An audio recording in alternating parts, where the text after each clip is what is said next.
Alors je pense que cette loi-là, je ne vais pas parler de loi fourre-tout, mais je pense qu'elle répond à plusieurs limites. Elle a des axes totalement différents et je pense qu'on va en parler.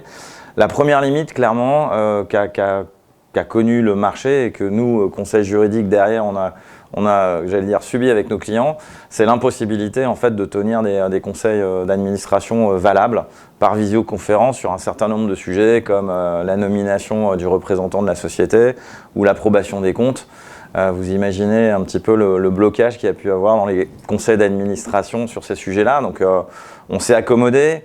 Bien entendu, on a tous eu des visions pragmatiques, mais on était assez insatisfait d'être plus que borderline, j'allais dire, sur ce sujet-là. Donc là, je pense qu'il y a eu vraiment une remontée, à tel point que d'ailleurs, il y avait un décret qui avait été publié pour nous permettre justement tous, marché et conseil, de pouvoir avancer et tenir nos conseils. Mais c'était des mesures d'urgence, donc par nature provisoire. Donc là, le législateur est venu pérenniser cette situation. Deuxième limite, et ça fait depuis longtemps qu'on milite avec nos amis de l'AMIC là-dessus, c'est d'avoir un outil simple et adaptable et adapté, j'allais dire même pour des start-upers, tout simplement.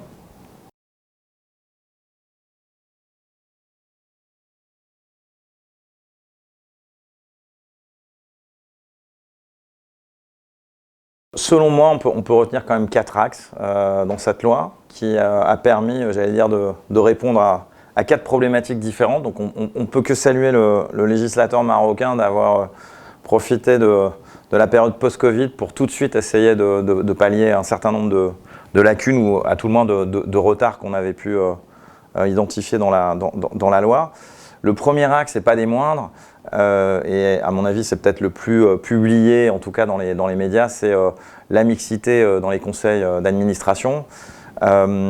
C'est un vaste sujet, on n'a pas le temps d'en débattre un peu plus, de savoir si c'est le rôle du législateur de contraindre les conseils d'administration à de la mixité ou si cette mixité doit se développer à la discrétion des entreprises. Ici, j'allais dire, la position qui a été prise est une position assez pragmatique et plutôt médiane, de dire on va laisser le temps. Donc vous avez un petit peu des paliers pour arriver à 40% de femmes dans les conseils d'administration. On va créer un petit incentive financier, on peut l'appeler incentive, d'autres verront sanctions financières, à savoir que les conseils d'administration qui à l'issue de la période transitoire ne seront pas en conformité avec les règles de mixité ne pourront se distribuer de jetons de présence. Donc il me semble que c'est une solution tout à fait médiane. En tout cas, elle était très attendue du marché et aussi bien entendu des femmes qui occupent les conseils d'administration et qui souhaitaient être un peu plus nombreuses à siéger. Le deuxième sujet, le deuxième axe, c'était de répondre aussi à une attente du marché, particulièrement celui des start-upers qui souhaitaient avoir un véhicule simple à gérer. Et d'où la création, enfin je ne vais pas parler de recréation, mais on va dire on a réinventé en fait la société anonyme simplifiée. Elle était un peu tombée en désuétude parce qu'elle avait des problématiques liées au montant du capital minimum qui pouvait être rédhibitoire. On était dans un mode d'administration assez complexe. Là, on part sur quelque chose de très simple, il n'y a pas besoin de capital minimum, une présidence. Donc on est dans un mode de gouvernance très simple, financièrement très allégé, j'allais dire, et à mon avis ça va répondre particulièrement aux préoccupations des start-upers. Et quand vous lisez cette loi, elle est très courte et très facile à lire, à s'approprier. Donc je pense que c'est un outil qui va connaître un très fort succès. Ensuite, on a effectivement cette possibilité de recourir plus souvent aux visioconférences pour les conseils d'administration. On est sur une place internationale et on est très fiers. Et les conseils d'administration des sociétés marocaines sont de plus en plus variés avec des gens qui habitent en Europe. Maintenant, on a même des administrateurs aux États-Unis. Ça paraissait impensable de ne pas pouvoir recourir à la visioconférence quel que soit le type d'ordre du jour, nomination d'un directeur général, approbation des comptes. Donc là aussi, on ne peut que saluer en fait, cet effort qui a été une réaction en fait, un peu aux vives critiques qui avaient été formulées par le monde de l'entreprise lors du pic de la crise du Covid.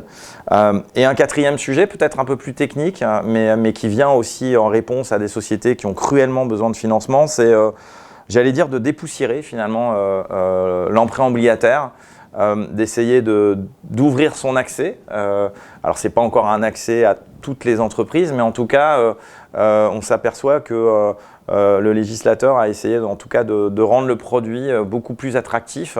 Et en tout cas, ça offre aux entreprises maintenant une alternative. Avant, j'allais dire, on ne pensait pas nécessairement aux emprunts obligataires.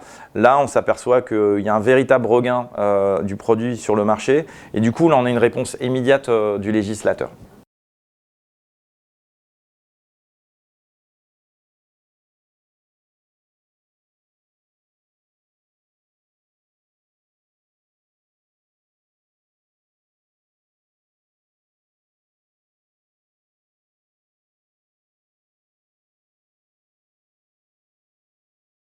L'objectif du législateur était effectivement de pouvoir ouvrir le marché de l'emprunt obligataire à plus d'entreprises.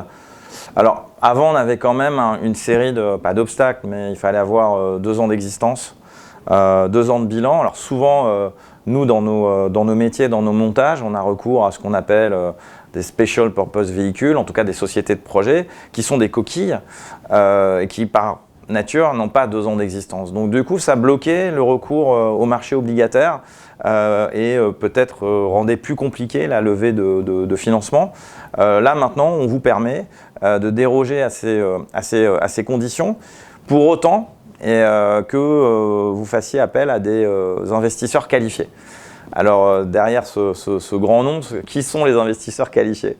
Il y a une première catégorie que tout le monde peut-être connaît, mais ce sont les banques, les compagnies d'assurance. Alors bien entendu, c'est ces institutions qui ont une énorme surface financière. Et récemment, la MMC a publié une circulaire qui a élargi en fait le champ des investisseurs qualifiés. On va le dire à des grosses sociétés avec des critères financiers, 50 millions de dirhams de capital social, l'habitude de gérer en fait des instruments et des outils financiers. Mais même si, j'allais dire, c'est pas le commun des sociétés qui peut répondre à ces critères-là, là aussi, il y a quand même une volonté d'assouplir le régime, de l'ouvrir. Et je pense qu'on est exactement dans les mêmes discussions qu'on peut avoir quand on monte les OPCI, dont on parle aussi énormément. Là aussi, je pense qu'il y a une volonté un peu commune de développer des produits obligataires, à côté de développer le produit de l'OPCI, puis qui sait de permettre aussi une combinaison de ces deux outils. Là aussi, alors pardon peut-être pour les points un peu plus techniques, mais maintenant il est possible de souscrire des obligations par compensation avec des créances que vous pouvez avoir sur la société. Donc ça va permettre à des actionnaires, lorsqu'ils ont besoin en fait, de convertir leurs prêts d'actionnaires, d'avoir le choix entre des actions ou des obligations. Donc vous pouvez imaginer du coup un petit peu les impacts en termes de ratio, d'equity, financier. Bien sûr, il y aura des bilans fiscaux à faire sur les avantages et inconvénients des options, mais je trouve que offrir en tout cas aux acteurs économiques une palette d'outils pour faire face aussi tout simplement à la crise et avoir d'autres outils de financement que le classique recours à un emprunt bancaire, bah ça, là aussi, on ne peut saluer que le législateur et surtout la rapidité, j'allais dire, de réaction et de réponse au marché qui avait cruellement besoin d'oxygène en termes de financement.